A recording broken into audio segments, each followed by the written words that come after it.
Hello guys, welcome back to my YouTube channel. ഒരു സാധാരണ ദിവസം ഞാൻ വീട്ടിൽ നിന്നപ്പോൾ ഞാൻ എടുത്തൊരു വീഡിയോ ആണ് കേട്ടോ ഇത്. അതുകൊണ്ട് തന്നെ ഇതിൽ സ്പെഷ്യൽ ആയിട്ട് ഒന്നുമില്ല. ഇടാനുണ്ടായിരുന്ന വീഡിയോസിന്റെ സ്റ്റോക്ക് എല്ലാം തീർന്നു. കഴിഞ്ഞ ആഴ്ച VBS ഉണ്ടായിരുന്നു. അതിന്റെ മുന്നത്തെ ആഴ്ചയാണെങ്കിൽ കോളേജിൽ പോകുമ്പോൾ ഡേ ഇൻ മൈ ലൈഫ് എടുത്തിടായിരുന്നു. ഇതിപ്പോ എന്തിടുന്ന ആലോചിച്ചിട്ടാണ് ഞാൻ ഡെയിലി എണീക്കുന്നത് തന്നെ.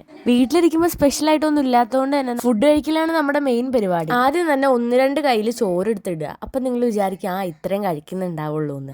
നിങ്ങളുടെ വിചാരത്തെ തിരുത്തിക്കൊണ്ട് ഞാൻ 5-6 കയ്യിൽ ചോറ് അങ്ങോട്ട് എടുത്തിട്ടു. പണ്ടൊന്നിലെ അമ്മ ചോദിക്കാറുണ്ട് വയറ്റിൽ എന്താ കൊക്കപ്പുഴ ഉണ്ടോന്ന്. അതൊന്നും ഞാൻ കാര്യമാക്കാറില്ല. പച്ചച്ചോറിലേക്ക് ഒരു ഭംഗിക്ക് വേണ്ടി 2 പുതിയാപ്പിളക്കോര പൊരിച്ചത് സൈഡിൽ വെച്ചു. അടുത്ത ഘട്ടം എന്ന് പറയുന്നത് നമ്മൾ ഈ ചോറിനെ വെഞ്ചരിക്കലാണ്. അല്ലാത്ത പക്ഷം ഈ ചോറെല്ലാം കൂടി നമ്മുടെ തൊണ്ടയിലാണ്ട് കെട്ടും. വലിച്ചു വാരി തിന്നുകൊണ്ടിരിക്കുന്നതിന്റെ ഇടയിൽ തൊണ്ടയെ കെട്ടി വെള്ളം അന്വേഷിക്കുന്നതിനേക്കാൾ നല്ലത് ഒരു സാഹചര്യം ഉണ്ടാവാതിരിക്കാനുള്ള കാര്യങ്ങൾ ചെയ്തു തീർക്കുന്നതല്ലേ. അതെ, അതുകൊണ്ട് നമ്മൾ 1-2 തവി മീൻകറിയും കൂടി എടുക്കണം. മീൻകറിയുടെ എരിവനുസരിച്ച് തവിയുടെ എണ്ണം കൂട്ടാം. അടുത്ത ഘട്ടത്തിലേക്ക് നമ്മൾ പോകുമ്പോൾ വളരെ ശ്രദ്ധ വേണം. അല്ലാത്ത പക്ഷം മീനിന്റെ മുള്ളിൽ തൊണ്ടയെ കുടുങ്ങാനുള്ള സാധ്യത ഏറെയാണ്.